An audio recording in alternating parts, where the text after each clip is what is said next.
Hello there. Okay, so let's talk about what do you need to do right now to get yourself going for cell biology this semester. So the first thing I want you to do is go to the modules and go to, before you can get to week 1's module, you need to.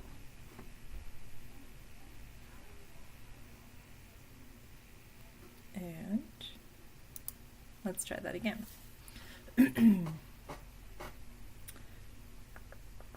Okay, so before you can get going on the material, there's a couple things you need to do. Okay. You need to click on the syllabus. I'd appreciate if you'd read the syllabus. There is a syllabus video that will walk through it, through the information. You need to take a chapter practice quiz that's based on the syllabus.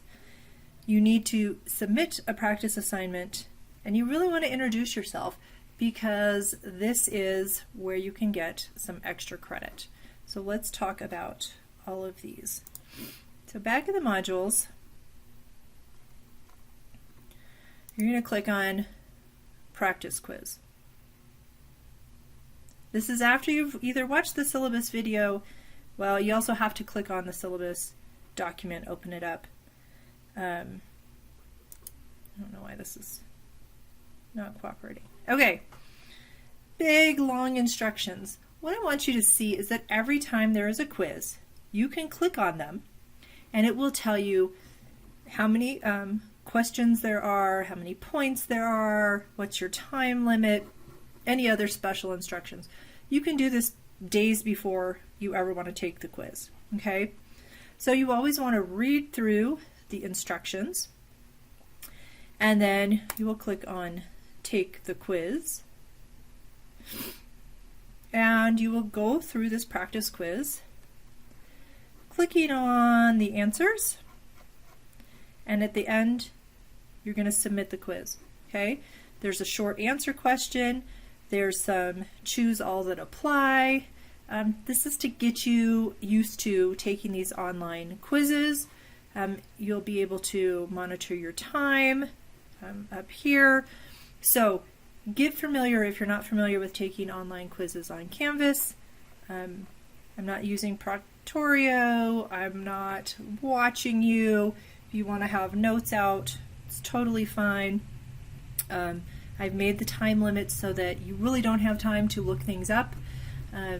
If you have notes online, fine, okay? Really, it's the time limit.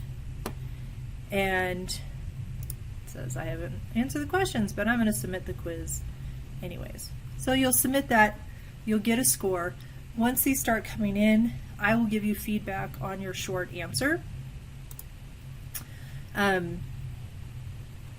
Please take a look. If you see negative points, that means you didn't do something correct.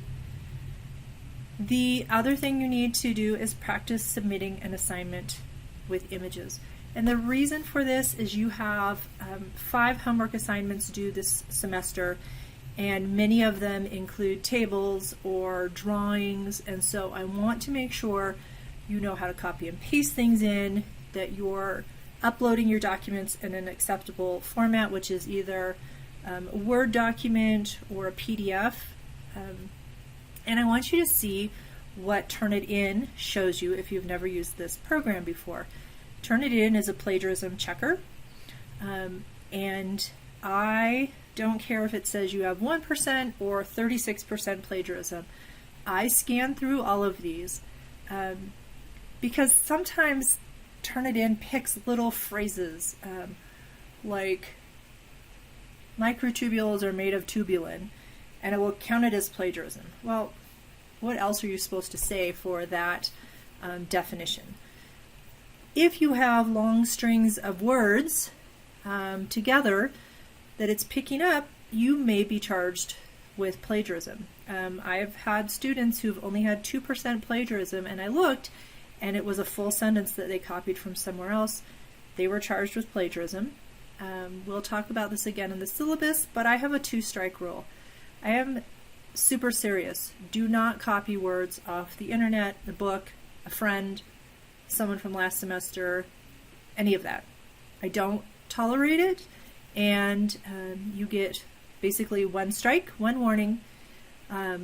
If you are caught with plagiarism or some type of cheating the second time, you will fail the course and I will turn you into academic or CLAS ethics. Don't do it.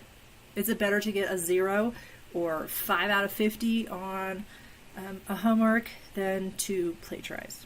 Okay? But I want you to see what happens with Turnitin.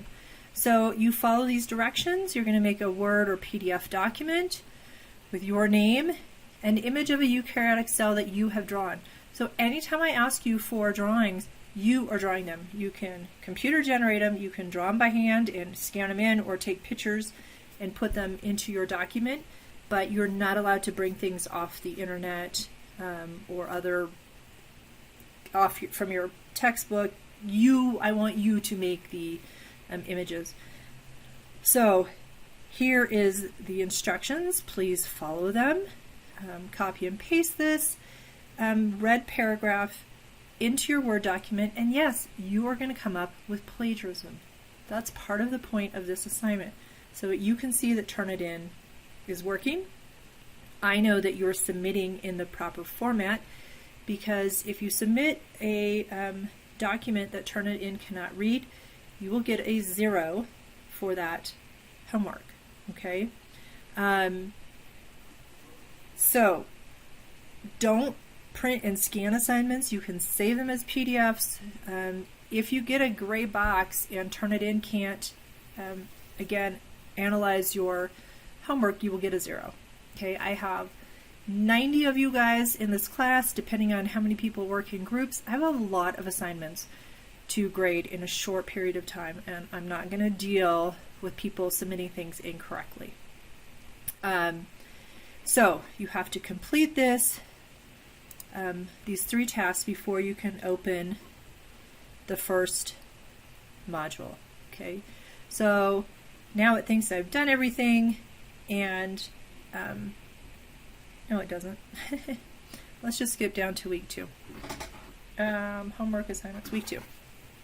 So what you're going to see each week is there'll be a home page. This will be what you see when you log into the class.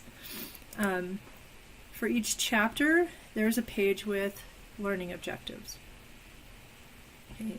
So I give you a little bit of what this chapter is about, and then I give you learning objectives based on the sections in the 9th edition. So if you're using the 8th edition, if you look on our excuse me, lecture schedule, it will tell you which chapters to look at. Okay. So it tells you what should you be able to do. You should be able to understand how fatty acid length and degree of saturation, unsaturation affects membrane fluidity. These chapter objectives are your guides to study and information you need to know. I'm just looking at one that looks like it's confused a little bit. And then you will see lecture videos. Okay, so there's 3 plus some techniques videos. If you don't want to watch my videos, that's your choice. You can read the textbooks. Everything is in the textbooks that you need based off these learning objectives. I try to cover most of the information in the lecture videos, and then you can supplement it with reading in the textbook. I also sometimes put other videos there, and Dr. Duncan had taught this class before me, and he made a bunch of videos. I've included those just because some people like how he explains things. Everything that's by Dr. Duncan is totally optional. You do not have to look at any of them, but if you want a different explanation, they might be helpful for you. You are basically working on 2 chapters every week. So it's kind of set up Monday through Wednesday. You're going to work on a chapter, you're going to take a quiz by Wednesday each week, and then you start working on the next chapter, and the next quiz is due that Sunday. You're going to notice that the quizzes are open for a couple days. So every Wednesday quiz is open on Tuesday and Wednesday, so you have 2 days to pick and see. You can see when it's due, how many points, how many questions, time limit. I don't know if we hit next. Does it go to the next quiz? No, it goes to another page. Okay, so there's the chapter 8 learning objectives. Dun, dun, dun. Please, if there's links that don't work, let me know. I try to keep everything updated. But you're going to get in this groove of a chapter, take a quiz, chapter, take a quiz. And then throughout, you will see you have homework assignments due as well. That's really the structure of the class. Your big unit exams, you have 2 due July 7th, and the final 2 are due August 3rd, end of semester. These are open for several days also, so you can get them done as fast as you want. August 1st, I think, is the first day you can get it all done, be done with summer semester. Yes, I know, there's a 4th of July here. Sorry, we have to keep cranking through. So please, take some time, look through this, look through our class schedule, and make sure you are going to be able to have the time to be successful in this class. So that's the last thing I'm going to show you is the lecture schedule. Let's download it here. And you can see my thought process. Okay. So we have an 8-week course. You have quizzes due every Wednesday and Sunday, 2 sets of exam due dates, 5 different homeworks, and again, here are the chapters that correspond to the 9th edition, and if you have the 8th edition, you will see the chapters over here, and you will also see in many of the course the chapter objectives, you'll see things in parentheses that will tell you, okay, it's figure 17-22 in the 9th edition, and it's figure 19-18 in the 8th edition. So I've really tried to help you, if you're using the 8th edition, to be able to use that successfully.